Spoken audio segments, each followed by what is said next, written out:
Starcasting to you from the City of Angels. Hi, everyone. My name is Karis. Thank you so much for being here and listening to the eternal, indestructible super power of the cosmos called astrology. If you're looking for the force and freedom to make your own decisions in life, to live the life that you want to live, then you've come to the right place, baby. It's called astrology, and all you got to do is look up. Now, this is our astrology for the week beginning Sunday, May 1st through Saturday, May 7th, 2022. Let's explore how to connect with the stars, the planets, and the energy for our new week ahead. Now, on Sunday, we have the new baby moon exalted in Taurus. We just had that solar eclipse at 10 degrees Taurus. Taurus is ruled by Venus. Now, a solar eclipse is a loss of light, meaning something that we don't see, something that we're not aware of. And this eclipse is ruled by Venus. Venus is at the ending degrees of Pisces. The ending degrees of the ending sign of the zodiac aligns with a fixed star called Shia that is about overwhelming, the feeling of too much, of drowning. It's a fixed star of sorrows. It has a lot to do with the ocean. Now, Venus and Jupiter, the greater and lesser benefics, are both at 28 going into 29 degrees Pisces, the ending of the sign. And so even though we're looking at the benefic, Venus, the lesser benefic, Jupiter, the greater benefic, the two goodies of the zodiac, there are times when too much of a good thing, meaning overindulgence, is not good for you. Too much spending, too much addiction, too much sugar, especially with Venus, too much shopping, and just too much emotion, if nothing else, because we're looking at the element of water, and water is feeling, it's flow, it's emotion. So as we start off the week on May 1st, just having had the solar eclipse at 10 degrees Taurus, the power of 10, that's a power number. Then we're starting off the week with how much of a good thing was too much. And of course, when we look at Venus, we're looking at relationships, harmony, partnerships. Now, Venus is getting ready to be banished. She's about to be deported. We've had Venus in Pisces. It's been too much overboard. Venus in Pisces is exalted as well. And now she's getting ready to change signs. She's getting ready to be banished because it's just been too much. It's time to go away, to disconnect, so to speak. The solar eclipse ties into health and vitality. Venus, again, if nothing else, is about sugar, the sweet stuff. Taurus, Libra, ruled by Venus. Too much overindulgence, and this is for all the signs, but too much sugar. You get that sugar high, and then it can drop down. That's what's happening here energetically. So as we start off the week on a Sunday, and it's also May Day, happy Beltane, we have Venus making a sextile aspect to the planet of transformation, Pluto in Capricorn. Now, a sextile aspect, as you know, a 60-degree angle, can have a positive outcome if we're willing to put in some of the work. And the work in this case means if we're willing to let go of something, because Pluto is the letting go, the death, and then the transformation. So how we're starting off the week on Sunday is the action of letting go of something. And of course, the free will and choice is yours. You have that free will and choice. But the action, the 60-degree angle, or the opportunity, let's say, is to release and say goodbye to something that has been too much. Venus sextile Pluto. It might feel good in the moment, seem to be a great thing. How many times, if it looks too good to be true, it probably is. So that Venus sextile on Sunday is release it, say goodbye to it, let it go. Now the moon exalted in Taurus, which is the new baby moon, often running for springtime, that new action, that new hope of the new season. When we go from new moon to second quarter moon, it always corresponds to the spring, when it all seems new and fresh and filled with possibilities, and it is, but it depends on the choices that you make. Now the moon on Sunday, May 1st, makes a conjunction to Uranus in Taurus. Moon in Taurus makes a square to Saturn at home in Aquarius. And Saturn is the big daddy of them all. Saturn rules. And Saturn in Aquarius, which is at home, says, wait a minute, stop. Something has to be put to a halt.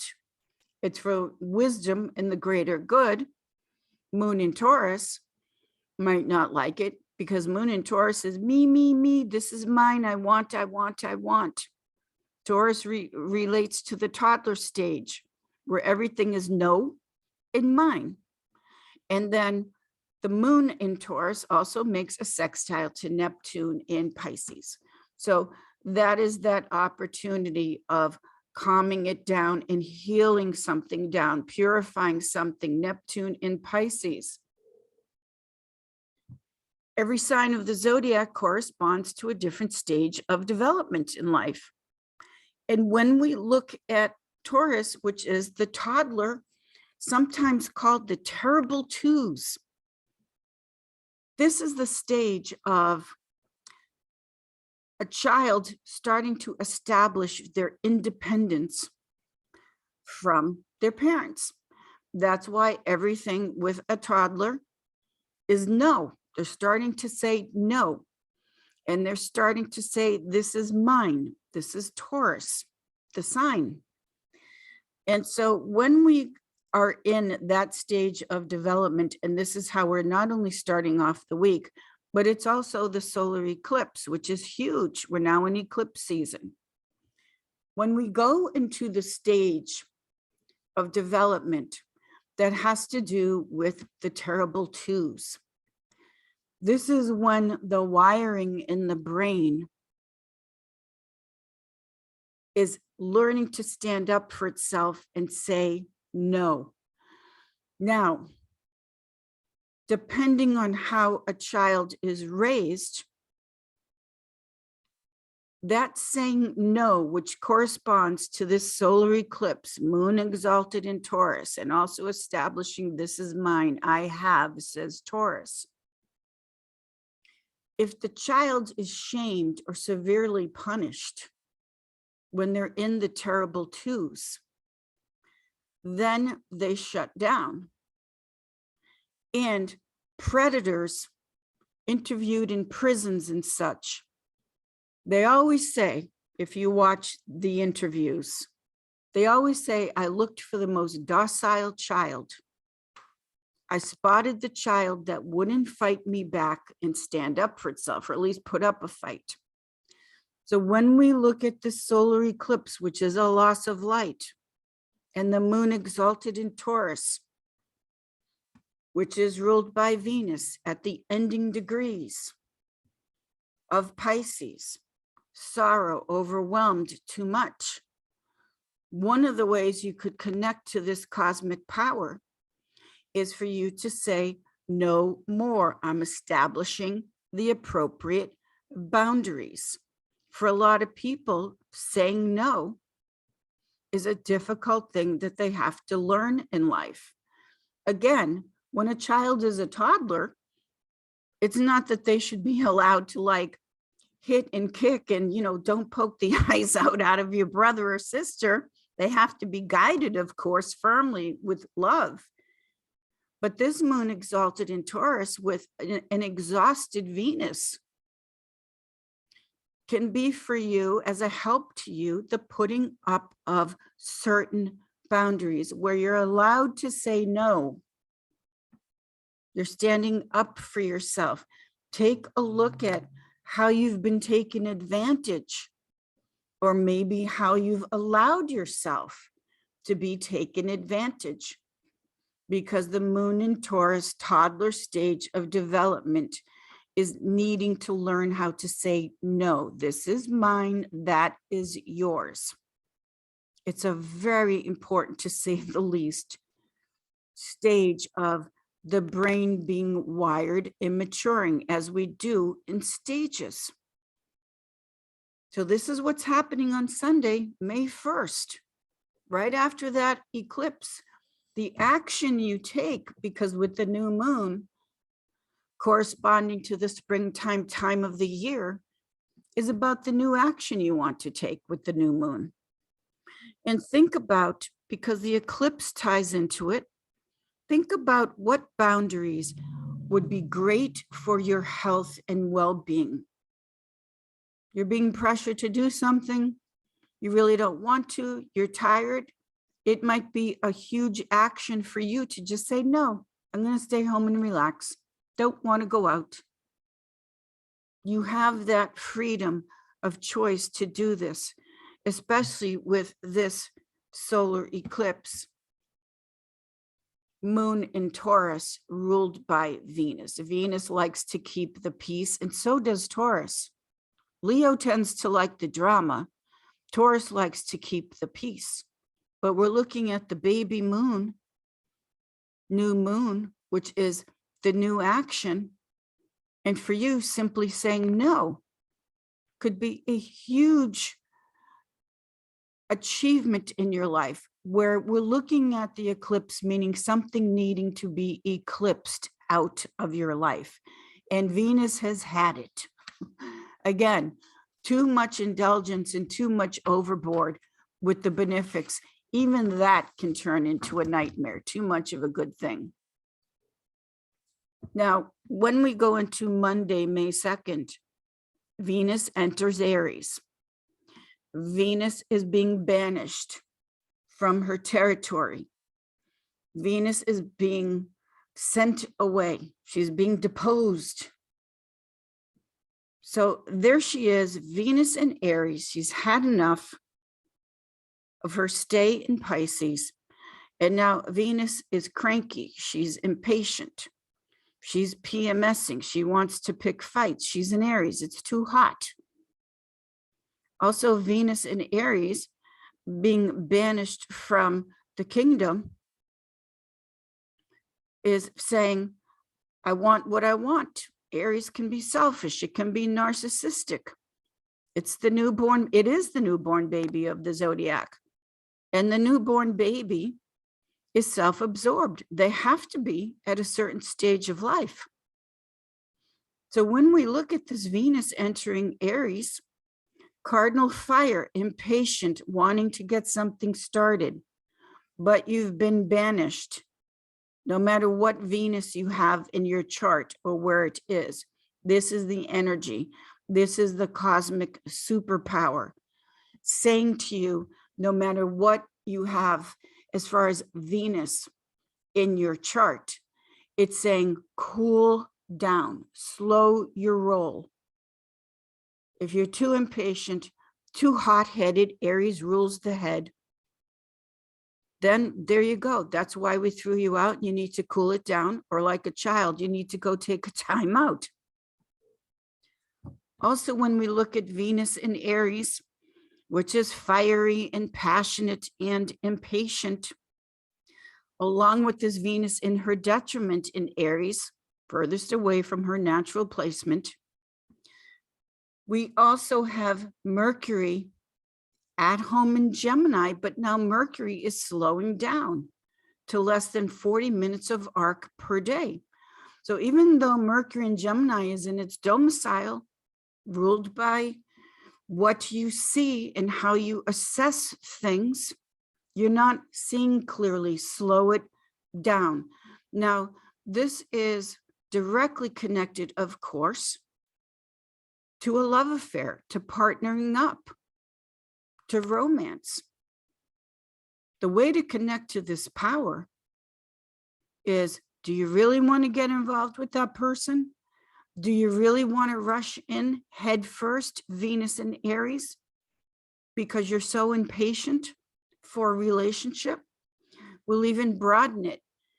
Let's say it has to do with friendships, groups, any kind of partnership, but especially, of course, the sexual partnership, especially with Venus and Aries. That's all fire. Mercury has slowed down, even though it's in its home sign, its domicile, not seen clearly. Plus the eclipse, loss of light, loss of vitality, plus Venus being exhausted from having been in too emotional Pisces. Now we've got this Venus saying, when it comes to things that you value, when it comes to romance and love, cool it down, wait. Also, when it comes to Venus and Aries, let's say you're married, you're in a relationship, you've been married forever, or you're solidly in a relationship. This Venus in Aries, for those that are married and partnered up, not just new romance, this is about taking a look at where the selfishness and the self-absorption and narcissism is taking place in the marriage. Do you really want to say that? Are you sure you don't want to count to 10 before you say something? Mercury, which is communication, and Gemini, taking it easy, not just rushing in there, it's slowing it down. Mercury typically moves at breakneck speed. And the past couple of Mercuries that we've had, the Mercury in Aries, the Mercury in Taurus, it was like flying at quantum speed. Now Mercury at home is saying, wait a minute, in my shadow period, my storm period, getting ready for the retrograde, maybe I may not want to say that. Maybe I should count to 10. That might be a smarter thing to do. And Gemini, if nothing else, is very intelligent. So Mercury and Gemini slowing down, with Venus being banished in all kinds of relationships, but especially the romantic relationship.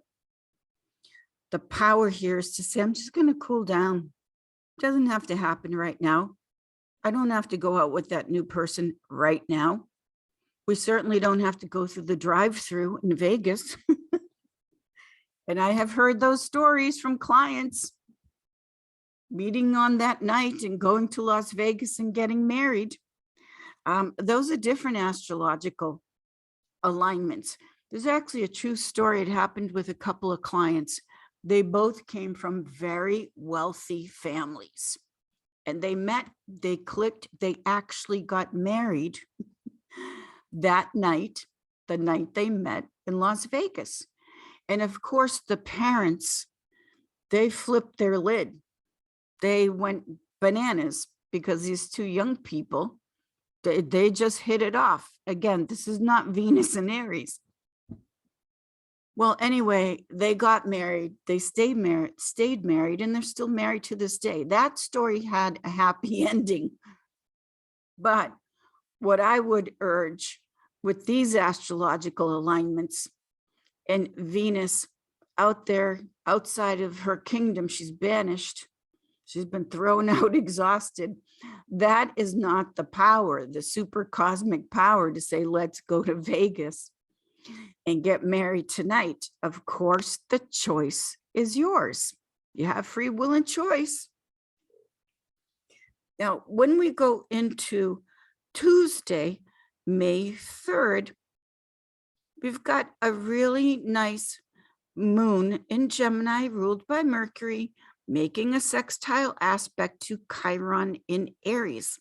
So that sextile aspect to Chiron, the wounded healer, where you've had great woundedness, where you can have great healing. And it has to do with the sense of I am. Also, your image, your look. Express what is unique and different about you. Celebrate it. Bring it out. Don't hide it. And then the Jupiter at home in Pisces on May 3rd makes a really nice sextile aspect to Pluto in Capricorn. Now, Pluto at the ending degrees of Capricorn, that's a whole other broadcast, which I will record. But Jupiter is good luck, and it's the greater benefic that wants to protect. So again, just like the Venus in Pisces connected to Pluto in Capricorn, the Jupiter in Pisces aspecting Capricorn is saying, where has it been overboard? Jupiter especially, where can I let things go? On the day that we also have the moon, which is what it is that you want and yearn for, making a nice aspect to Chiron and Aries, your sense of self, your new sense of this is who I am. This is with the baby new moon action. When we go into May 4th, the moon will enter her home sign of Cancer. The moon goes home to her domicile. Love the new moon in Cancer. The moon in Cancer with the new moon cycle. Watch the night sky. It's going to be spectacular if the skies are clear where you are. Because when you go and look at the glory of the heavens and the moon is at home, the moon blankets the earth like a nurturing mother. Cancer cares, the moon at home in Cancer. This is about being in touch with what you care about, how you care for yourself, your feelings, your body, your needs from cradle to grave. We have infancy needs, the inner child, or what I call the authentic self. What is it that you love that makes you happy? Years ago, I had always wanted a Raggedy Ann doll, and for some reason, I just never got around to getting one. But that was like a childhood thing. I love Raggedy Ann.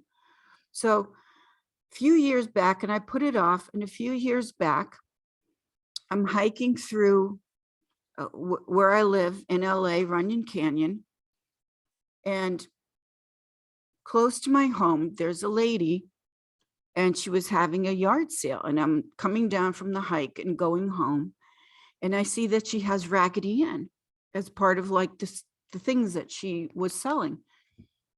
And so I went over and I said, do you really want to part with her? Because I've been wanting one of these for my whole life. And she said, I have a whole collection. She's yours. So I bought her. She sits there on my dresser, my little princess. And basically what that was doing, and why I'm mentioning it, is because I was giving the inner child, the authentic self, something that made the child happy. And so when the moon is in Cancer and it represents the nurturing mother, your mom that just wants to make you happy and fulfill your needs. The moon is also what you need to feel content and satisfied. After a while, it's about you becoming the best parent to yourself. So with this new moon, solar eclipse, and the moon in Cancer, at home, being in touch with how you feel, what you want, what you need, indulge a little bit. When we go into Wednesday and also Thursday, the moon will still be at home in Cancer. And if you're feeling cranky and out of sorts because Venus is now far away, she's banished, then feel into something that your inner child really wants, something that makes your authentic self, even if it seems silly, like a little Raggedy Ann doll. Do that for yourself. Make that inner child happy. Do that for the rest of your life, not just on this day with the moon in Cancer, but it's a really good time to do so. Also on May 5th, happy Cinco de Mayo, celebrate, enjoy. And the moon is in Cancer still. As we start to close out the week, the moon in Cancer makes some really nice water aspects. On Friday, May 6th, the moon in Cancer will make a water trine flow to Mars in Pisces. That is being so gentle with yourself.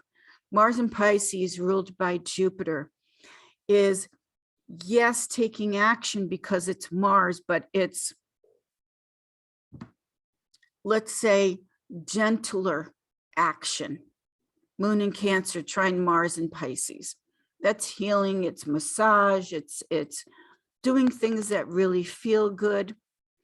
Then the moon in Cancer makes a water trine flow to Neptune in Pisces. That's creativity, it's your art, and everybody is an artist, whether you realize it or not. So indulge in something creative. Moon in Cancer will also make a sextile to the sun in Taurus. So that's that earth-water blending. That could be changes in diet, just fresh, healthy food, if you've not indulged in that recently. So we've got some really nice moon at home. The baby that wants to be fed, that's your inner child. The nurturing mom that takes care of the baby, that's the moon at home in Cancer. You being in touch with how your body feels, what your body wants, how your emotions are feeling, psychologically, emotionally. What do you feel that you want that's going to make you feel so blissfully content at home? Moon in Cancer is home and family, being surrounded by loved ones, the things that we're very sentimental about. And then on Saturday, May 7th, 7 is such a psychic number, dreams, intuition, keep your journal. We've got the moon entering fiery, fixed, loyal, heart-centered Leo. So it's Saturday and the moon's in Leo. And that is just so happy and romantic. It's wonderful for gatherings, celebrations, parties. Moon in Leo will make a sextile to Mercury in its home sign of Gemini. It can be so much fun just being with people that you love. Moon in Leo making a trine, to Venus in Aries. Now, this is, you don't want it to be Lady Gaga's Bad Romance, but that's a falling in love hard, potentially falling fast and falling hard. Remember, Venus is in her detriment. It is very romantic, and it is May time, the time of fertility, fecundity. So see how that one goes, but that's potentially, whoops. Maybe I should have waited before I ran off to Vegas and got married. Anyway, I love the moon in Leo. I love the moon in Leo for happy occasions and celebrations.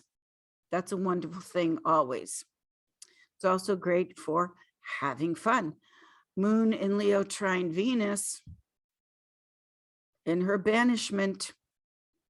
Well, see how that one goes. Try to be careful, but that is the aspect for Saturday night, May 7th. 7 is a number of inspiration and intuition and psychic ability. The choice is yours. You have the freedom and power to choose.